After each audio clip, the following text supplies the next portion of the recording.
Again, school are closed again. Living nation do not have to sign their education institute. What is for those who innocent child, whom he do not allow to come to school? The school eradicated once again. We pray to God to eradicate this disease from our country. I do not know what will happen to our education system. Education is now to be seen in the political in these countries. Loans are given in every sector to make progress, but education is not available. Education is now here to be seen this country. The degree those who sitting in the house, the representative of this country to fake. What importance should they give to education? Those who do not know the meaning of the word knowledge have become the minister of education. They have buried small school alive. I do not know that this country is headed.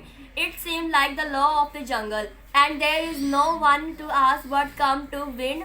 All these things are very dangerous. If this happen in any country, they consider that country to be destroyed. The one pray for this country and ask Allah Almighty to keep this country safe and guide. Those who bring such a system or oh may Allah have mercy on our school for them.